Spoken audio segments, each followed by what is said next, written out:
کوئی حرج نہیں ہے کہ وہ جوتے اتارے بغیر جوتوں میں ہی نماز پڑھ لے، بلا کراہت جائز ہے۔ کیا نابالغ بچے کی نماز جنازہ فرض کفایہ؟ جی ہاں، جیسے بالغ آدمی کی نماز جنازہ فرض کفایہ ہے، نابالغ بچے کی بھی فرض کفایہ ہے۔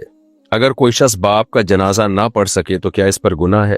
اگر وہ کہیں دور تھا، سفر میں تھا، جس کی وجہ سے جنازے پہ نہیں پہنچ سکا تو کوئی گناہ نہیں ہے، وہیں سے دعائے مغفرت کرے، بلکہ اس کے انتظار میں جنازے کو رکھنا یہ بھی ٹھیک عمل نہیں ہے، جائز عمل نہیں ہے۔ ہاں، اگر وہاں موجود ہے اور پھر باپ کے جنازے میں شریک نہیں ہو رہا تو کیوں نہیں گناہ گار ہوگا؟ بھائی تیرا باپ مر گیا اور تو بیٹھا ہوا ہے، جو ہے وہ تو باپ کے حقوق میں یہ بات داخل ہے کہ اس کا جنازہ پڑھا جائے، بلکہ پڑھایا جائے۔ اولاد کو چاہیے وہ تو خود پڑھائے جنازہ، مسجد کے امام سے اجازت لے لے۔ ہاں، اجازت نہ دے امام تو پھر امام کا حق جو ہے، مفتی رشید احمد صاحب رحمہ اللہ تعالیٰ کی یہی تحقیق ہے کہ مسجد کے امام کا حق جنازے میں بھی زیادہ ہے۔ اس میں یہ جو ہے نا ولی کی اجازت کے بغیر امام نہیں پڑھا سکتا، اس میں کچھ تفصیل ہے، اصل فتاوی میں اس کی ڈیٹیل آپ کو مل جائے گی، لیکن وہاں موجود ہوتے ہوئے باپ کا جنازہ نہ پڑھنا یہ قطع رحمی میں آئے گا۔ اگر کوئی امام تکبیر بھول جائے تو مقتدی کیا کرے؟ مقتدی کہہ لے تکبیر۔ ایک تو ہے نا تکبیر تحریمہ، یہ تو رکن ہے نماز کا، نماز میں داخل ہونے کی شرط ہے نماز کے لیے، باقی تکبیرات سنت ہے۔ اگر امام بھول جائے تو کچھ نہیں ہوتا، مقتدی کہہ دے تاکہ پیچھے مقتدیوں کو پتہ چل جائے کہ امام رکوع میں یا سجدے میں۔ کیا جدید ڈیجیٹل کرنسی پر زکوٰۃ لازم ہے؟ جی ہاں، جو چیز بھی عرف میں مال بن چکی ہے اور اس کی حکم کرنسی کا ہے تو اس پر زکوٰۃ لازم ہے۔ کیا والدین اپنی مرضی سے کسی بیٹے کو زیادہ حصہ دے سکتے ہیں؟ یہ اسلام میں سخت ناپسندیدہ ہے کہ آپ اولاد میں برابری نہ کریں۔ نبی صلی اللہ علیہ وسلم کی حدیث ہے نعمان ابن بشیر رضی اللہ تعالیٰ عنہ کی کہ ان کے غلام تھے، انہوں نے ایک بیٹے کو گفٹ دیا اور نبی سے کہا کہ آپ گواہ بن جائیں۔ آپ نے فرمایا کہ میں ظلم پہ گواہ نہیں بنتا، دوسرے کو بھی دو۔ تو عام حالات میں یہ ٹھیک عمل نہیں ہے، سخت مکروہ عمل ہے، ناپسندیدہ عمل ہے۔ البتہ کسی بیٹے کو ضرورت زیادہ ہو یا خدمت اس نے زیادہ کی ہے یا دوسرے شراب کباب میں لگ گئے ہیں اور یہ نیک پرہیزگار ہے تو پھر اس بیس پہ زیادہ بھی دیا جا سکتا ہے، آپ کا مال ہے، آپ دے سکتے ہیں۔ اگر عورت کو شوہر سے جسمانی نقصان ہو تو کیا وہ خلا لے سکتی ہے؟ جسمانی نقصان کس نوعیت کا ہو، بہرحال واقعی باڈی کو کوئی نقصان ہو رہا ہے تو پھر خلا لے سکتی ہے، جائز ہے اس کے لیے، مگر خلا ایگریمنٹ ہے، شوہر کی مرضی کے بغیر ہوگا نہیں۔ یعنی نارمل حالات میں تو شریعت نے عورت کو اجازت نہیں دی ہے کہ شوہر سے ڈیورس کا مطالبہ کرے، لیکن کچھ آزار ایسے ہیں جس میں عورت کے لیے جائز ہے کہ وہ شوہر سے علیحدگی کا مطالبہ کرے، تو ان میں یہ بھی ہے کہ شوہر سے جو ہے وہ کوئی واقعی جسمانی تکلیف پہنچ رہی ہو، لیکن وہ جسمانی تکلیف خود سے فیصلہ نہ کریں۔ اب جسمانی تکلیف تو ایک مبہم سا لفظ ہے نا، بعض دفعہ اتنی نازک مزاج عورتیں بھی ہوتی ہیں، شوہر نے تھوڑا سا اونچی آواز سے بات کر دی تو کہتی میں ڈپریشن میں چلی گئی ہوں۔ تو اب کیا کس نوعیت کی تکلیف ہو رہی ہے، وہ نوعیت جب تک بیان نہیں کی جائے گی تو اس وقت تک اس بارے میں مسئلہ بیان کرنا میرے لیے ممکن نہیں۔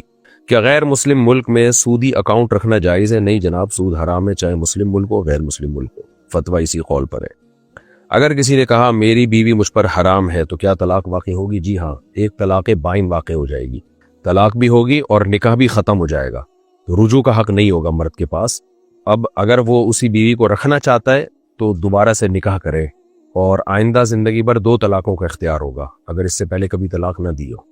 کیا والدین کی اجازت کے بغیر نکاح کرنا جائز ہے؟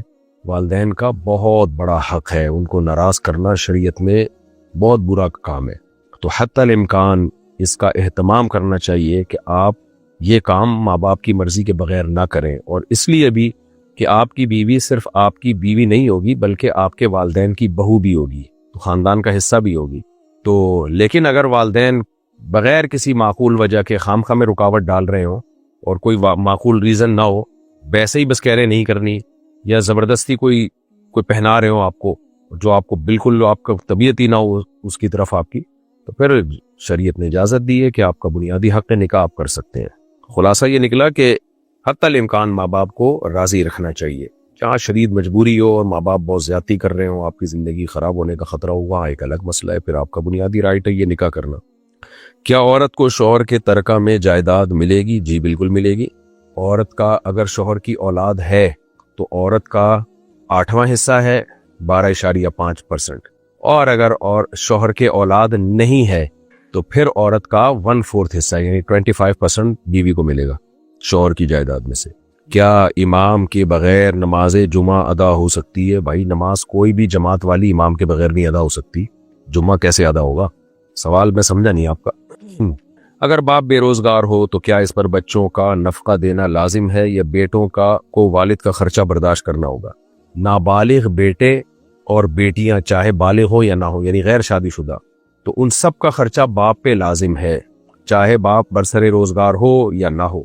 یعنی چند خرچے اللہ نے مرد کے کندھوں پہ ایسے ڈالے ہیں کہ وہ مرد نے بہرحال ادا کرنے ہی ہے، ایک بیوی کا خرچہ اور نابالغ لڑکوں کا خرچہ اور ان میرڈ بیٹیوں کا خرچہ۔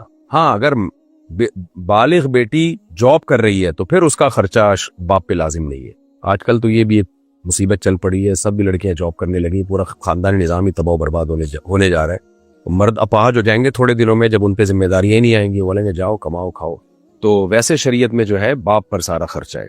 اب سوال پیدا ہوتا ہے جب کما نہیں رہا تو بچوں کا نان نفقہ دے گا کیسے؟ بس محنت کرے گا، کوشش کرے گا، دعائیں مانگے گا، جیسے بھی کرے گا وہ کرنا پڑے گا بہرحال اس کو۔ البتہ بیٹے جب بالغ ہو جائیں نا تو پھر ان کا نان نفقہ باپ پہ لازم نہیں ہے، پھر ان کا نان نفقہ خود اپنے اوپر ہی لازم ہے۔ بلکہ باپ اگر محتاج ہو جائے، بے روزگار ہو جائے، تو بالغ بیٹوں پر باپ کا نان نفقہ بھی لازم ہو جاتا ہے الٹا۔ مگر اباؤں کو چاہیے ایسا کرے نہیں، بیٹا اگر بالغ ہو گیا ہے اور روزگار نہیں ہے تو جب اب تک کھلا رہے تھے تو کھلاتے رہو اس کو۔ دیکھیں قوانین شریعت کی الگ چیز ہیں، لیکن جو رہن سہن میں شریعت نے اخلاقیات سکھائے ہیں وہ ایک الگ ہے۔ اب پتہ چلا بیٹا بالغ ہوا، اب فوراً کہاں جاب ملتی ہے، آپ نے گھر سے نکال دیا، خود کما خود کھا، تو یہ تھوڑا سا غیر اخلاقی حرکت ہوگی۔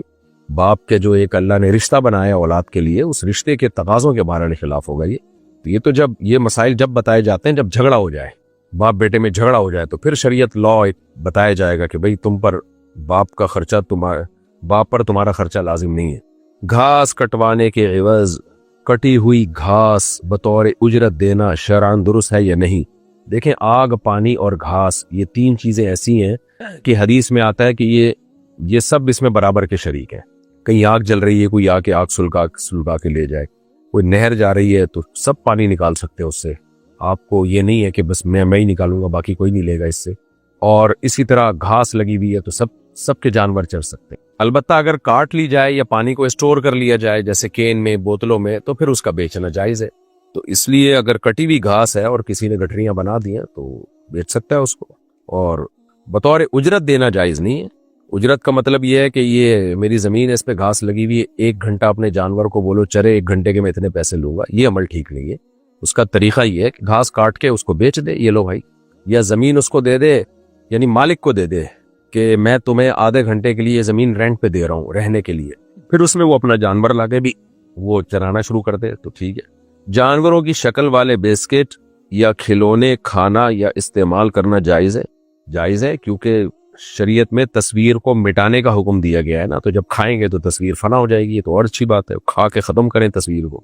چیونٹیوں کو آگ میں ڈال کر جلانا شرعاً جائز ہے یا نہیں؟ نہیں جائز نہیں ہے۔ نبی صلی اللہ علیہ وسلم نے فرمایا لا يعذب بالنار الا رب النار، آگ سے تکلیف دینے کی اتھارٹی، آگ سے تکلیف دینے کا اختیار صرف اللہ کے پاس ہے جس نے آگ کو بنایا، مخلوق کو اس کی اجازت نہیں ہے کہ کسی کو آگ میں جلائے۔ اگر کسی کے سر پر مہندی لگی ہو تو کیا وہ اس حالت میں نماز پڑھ سکتا ہے؟ جی، اگر وضو باوضو ہے وہ تو پڑھ سکتا ہے۔ ایک بیوہ، ایک بیٹی اور 6 بہنوں کے درمیان میراث کیسے تقسیم ہوگی؟ اگر اس بندے کے والدین نہیں ہیں، جو فوت ہوا ہے، صرف بیوہ ہے، ایک بیٹی ہے اور 6 بہنیں ہیں، اور پھر بھتیجے ہیں یا بھانجے ہیں، ان کی بھی ڈیٹیل لکھ کے بھیجیں۔ وراثت کے مسائل تحریری پوچھ لیا کریں، کیونکہ بہت دفعہ ایسا ہوتا ہے کہ جو پوچھنے والا ہے نا وہ یہ سمجھ رہا ہوتا ہے کہ انہی کو وراثت ملے گی، تو جب اس سے فون کر کے پوچھا جائے کہ اور کون کون وارث ہے، بھتیجے یا کزن یا چچا کے بیٹے جن کو کزن کہتے ہیں، یا کزن کے بیٹے، تو ایسے کوئی رشتے ہیں یا نہیں ہے، تو وہ نکل آتے ہیں، تو پھر پورا مسئلہ چینج ہو جاتا ہے۔ تو اس بیوہ کو تو اس میں واضح حکم ہے کہ 12.5% ملے گا، اور بیٹی کا بھی واضح ہے کیونکہ ایک بیٹی کے علاوہ اور کوئی نہیں ہے، تو آدھی وراثت بیٹی کو ملے گی۔ باقی جو 6 بہنیں ہیں تو 6 بہنوں کے ساتھ بھائی ہے یا نہیں ہے، اور بھائی نہیں ہے تو بھتیجا ہے یا نہیں، چچا ہے یا نہیں ہے، کزن ہے یا نہیں ہے، بھتیجا ہے یا نہیں، اس کی پوری ڈیٹیل بتائیں، پھر انشاءاللہ مسئلہ بیان کیا جائے گا۔ کیا دکانداری کی وجہ سے، یعنی خلاصہ نکلا کہ بیوہ کو تو بہرحال 12.5% ملے گا اور بیٹی کو آدھی جائیداد ملے گی. کیا دکانداری کی وجہ سے جماعت چھوڑنا درست ہے؟ بالکل درست نہیں ہے. قرآن میں جماعت کی نماز کے لیے یہی اللہ نے ذکر کیا، رجال لا تلہیہم تجارت ولا بیع عن ذکر اللہ، کہ مسجدوں میں جو لوگ نماز پڑھنے آتے ہیں ان کو تجارت اور خرید و فروخت اللہ کی یاد سے یعنی جماعت کی نماز سے غافل نہیں کرتی. تو اللہ نے تو جماعت کی نماز میں حکم یہی دیا کہ تجارت اور دکان چھوڑ کے آؤ تم. اکثر دن ننگے سر رہنا شرعاً کیسا ہے؟ جائز ہے، لیکن مسلمان کلچر میں صحابہ، تابعین، خود نبی صلی اللہ علیہ وسلم کی سنت مبارکہ سر کو ڈھانپنا ہی ہے، اس لیے سر کو ڈھانپ کے رکھنا ہی چاہیے. کیا قرآن مجید کو تجوید کے بغیر پڑھنا جائز ہے؟ نہیں جناب. قرآن کو ورتل القرآن ترتیلا اللہ نے حکم دیا ہے، عمدہ طریقے سے قرآن کو پڑھنے کا حکم ہے. اگر کوئی انبیاء علیہم السلام کی عصمت پر شبہ کرے تو اس کا شرعی حکم کیا ہے؟ گمراہ ہے، وہ اہل سنت والجماعت سے خارج ہے. عصمت کہتے ہیں ان کی پاک دامنی اور گناہوں سے پاک ہونے پر. تمام انبیاء صغیرہ کبیرہ گناہوں سے معصوم اور پاک ہوتے ہیں. اگر شوہر بیوی سے کہہ دے اگر تم نے میری بہنوں کی عزت کی تو تجھے طلاق، پاگل کا بچہ یہ، کیا اس سے طلاق واقع ہو جائے گی؟ یعنی بہنوں کی عزت کی تو تمہیں طلاق، کیا بات ہے؟ یعنی بہنوں سے اتنا جھگڑا ہوا ہے؟ جی ہاں، کوئی بھی ایسا عمل اگر بیوی نے کر لیا کہ جس کی وجہ سے بہنوں کو، یعنی یہ ایسا لگا کہ یہ بہنوں کو رسپیکٹ دے رہی ہے، تو ڈیورس واقع ہو جائے گی. اور ایسے شوہر سے ڈیورس لے لینی چاہیے کہ یہ نفسیاتی ہوتے ہیں، کچھ ڈپریشن کے پیشنٹ ہوتے ہیں. یہ آج نہیں دی طلاق تو کل کچھ گلا ہی نہ دبا کے نہ مار دیں. جو اس طرح کے پاگل لوگ ہوتے ہیں نا، جو اس طرح کی شرطوں کے ساتھ طلاق کو معلق کرتے ہیں، تو ان سے میرا خیال یہی ہے کہ عقل مندی کا تقاضا یہی ہے کہ پہلی فرصت میں علیحدگی لے لینی چاہیے. اس خاتون کو چاہیے کہ وہ ان کی بہنوں کو خوب رسپیکٹ دے، گلے ملے اور سلوٹ کرے، ان کو اتنی واضح رسپیکٹ دے کہ کسی مفتی کو یہ تردد ہی نہ رہے کہ پتہ نہیں رسپیکٹ دی ہے کہ نہیں دی ہے، تو اور پھر علیحدگی لے. بہت بڑی جہالت ہے یہ اس طرح کے الفاظ کہنا. اگر والد اپنی زندگی میں اپنی زمین صرف بیٹیوں کو ہبہ کر دے تو کیا یہ درست ہے؟ غلط ہے. بیٹے کیوں، وہ کیا سوتیلے ہیں؟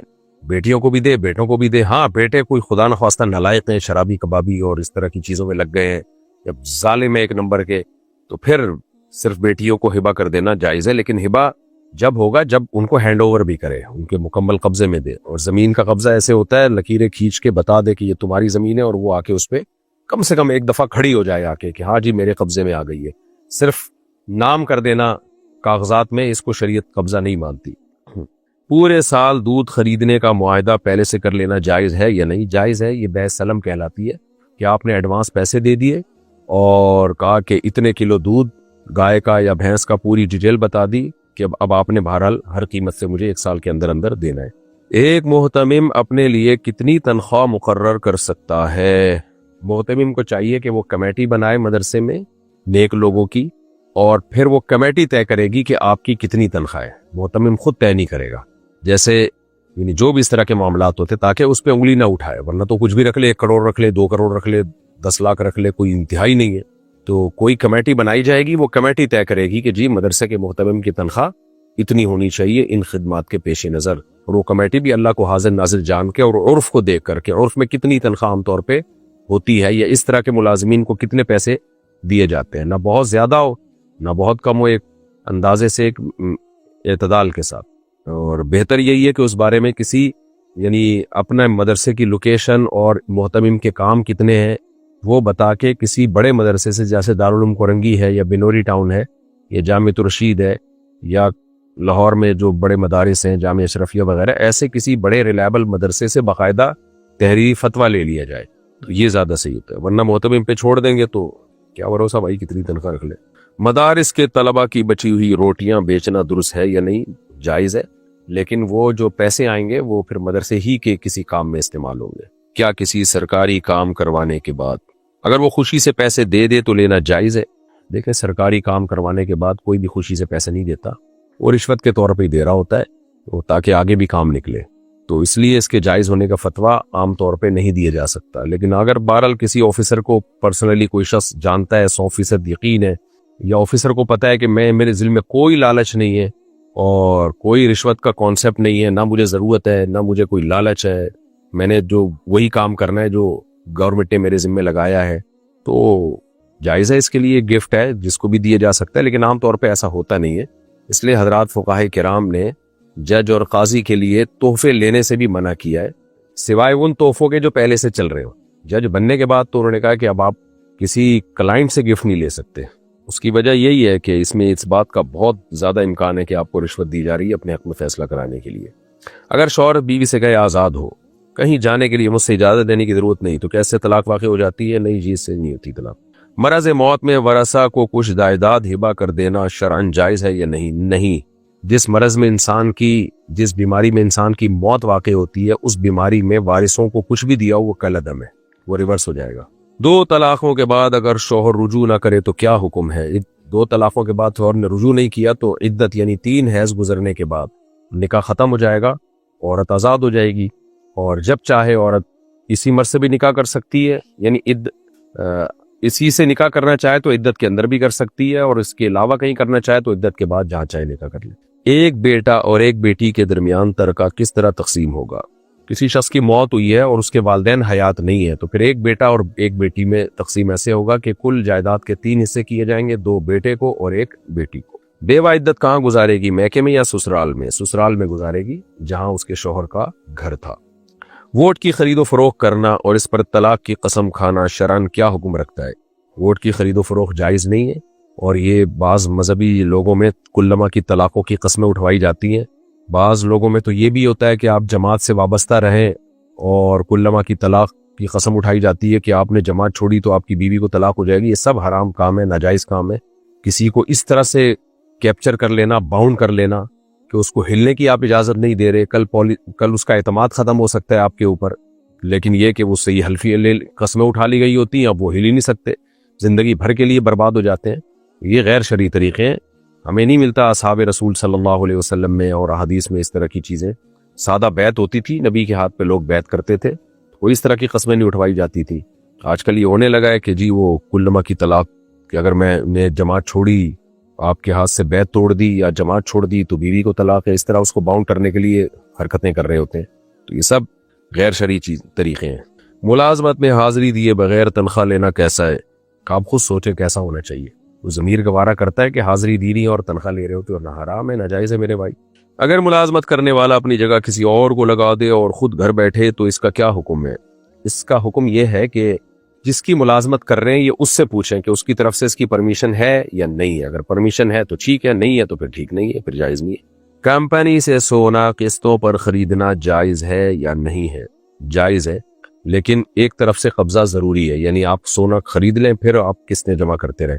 وہ کہ اختلافی مسئلہ ہے، بعض علماء اس کو بیع صرف میں داخل کر کے ناجائز سمجھتے ہیں، لیکن ہمارے ہاں بر صغیر کے علماء حضرت مفتی تقی عثمانی صاحب وغیرہ اور خود امام محمد ابھی مجھے اسپیسیفک یاد نہیں ہے کہ کس فقی سے اس کا جواز منقول ہے، غالباً امام محمد سے اس کا جواز منقول ہے کہ جو لوگوں کے کہنے سے جو کرنسی بنتی ہے خلقتاً ثمن نہ ہو تو اس میں بیع صرف نہیں ہوتی. یعنی بیع صرف کا مطلب اگر ایک طرف وہ کرنسی ہے جو خلقتاً ہے جیسے سونا اور چاندی، اور ایک طرف یہ وہ کرنسی ہے جو لوگوں کے عرف کی وجہ سے کرنسی بنی ہو، تو اس میں بیع صرف کے احکام جاری نہیں ہوتے، ایک طرف کا قبضہ بھی کافی ہے.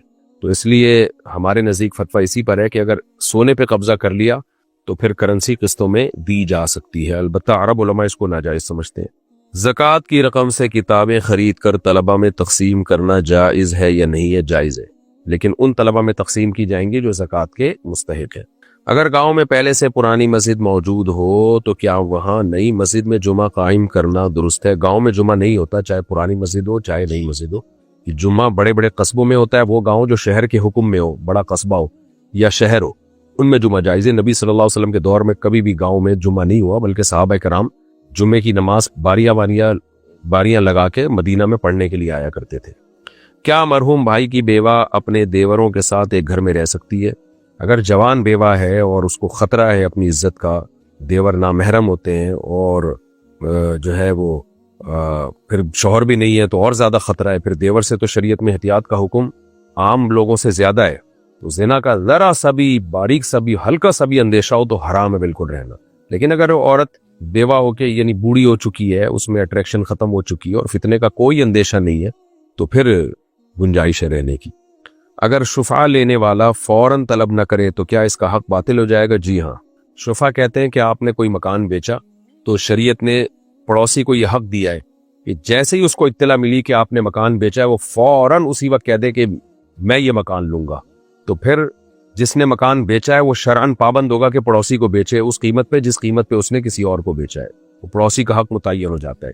لیکن یہ جب پڑوسی کو جیسے ہی پتہ چلا فوراً بول دے کہ میں شفعہ کرتا ہوں، یعنی مجھے چاہیے یہ مکان، اگر وہ خاموش رہ گیا تو یہ اس کی علامت ہے کہ وہ اس پہ راضی ہے کہ یہ مکان کسی اور کو بیچ دو، تو پھر وہ بعد میں شفعہ نہیں کر سکتا۔ تو اس لیے فوراً طلب کرنا ضروری ہے، اگر فوراً طلب نہ کرے تو اس کا حق باطل ہو جاتا ہے۔ کیا مسجد کی پرانی اشیاء بیچ کر اس کی قیمت مسجد کے استعمال میں لائی جا سکتی ہے؟ جی ہاں، لائی جا سکتی ہے۔ اگر کسی نے کرائے پر رکھی ہوئی چیز تلف کر دی تو اس کا ضمان ہوگا؟ جی ہاں ہوگا، اور خود تلف کیے تو ضمان دینا پڑے گا۔ اگر مبی بائے کے قبضے میں ضائع ہو جائے تو اس کا ضامن کون ہوگا؟ بائے ہوگا اس کا ضامن، بے فسخ ہو جائے گی، کیونکہ مشتری کے قبضے میں جب تک چیز نہیں آ جاتی تو مشتری کے ضمان میں نہیں آتی وہ، تو جب تک بائے کے قبضے میں ہے اور ابھی چیز بکی نہیں ہے، یعنی قبضہ نہیں ہوا، صرف خریدی گئی ہے، تو وہ ختم ہو جائے گا معاملہ۔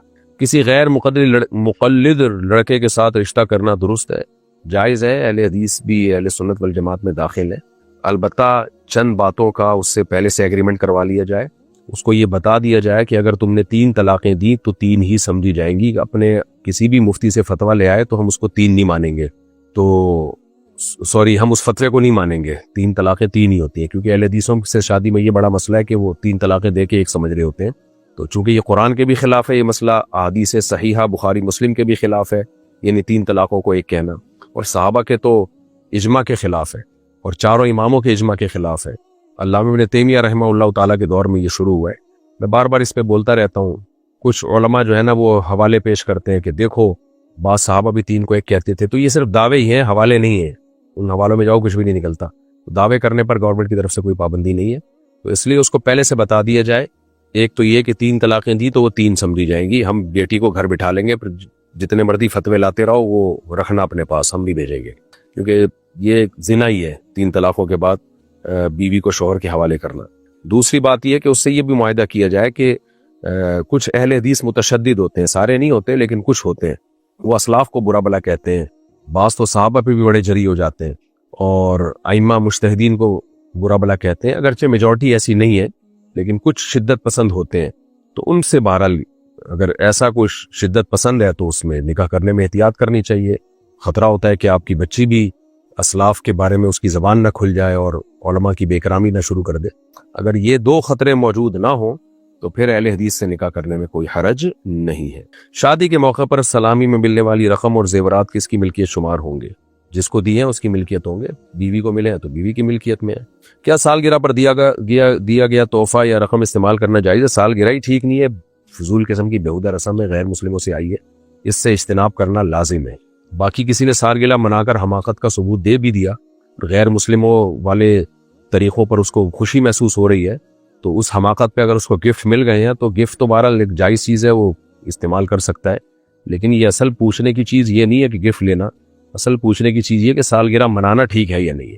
شادی کے بعد باپ کی جگہ شوہر کا نام لگانا جائز ہے لیکن نہ لگایا جائے، باپ ہی کا نام چلایا جائے، یہ چیز اسلامی مزاج کے زیادہ قریب ہے، اور ویسے بھی شوہر کے ساتھ ہی اب اس نے رہنا ہے تو باپ کا نام تو لگا رہنے دو نا، پتہ چلے کہ یار کوئی رشتہ تھا ابا سے بھی، تو بالکل ہی باپ کا نام بھی ختم ہو گیا، اب شوہر کے پاس تو ویسے ہی جانا ہے، اطاعت بھی شوہر کی کرے گی وہ، تو اس لیے باپ کا نام نسب تو باپ سے ہی چلتا ہے، اس لیے افضل اور بہتر یہی ہے اور شریعت کے مزاج کے قریب تر یہی ہے کہ باپ ہی کا نام شادی کے بعد لگایا جائے۔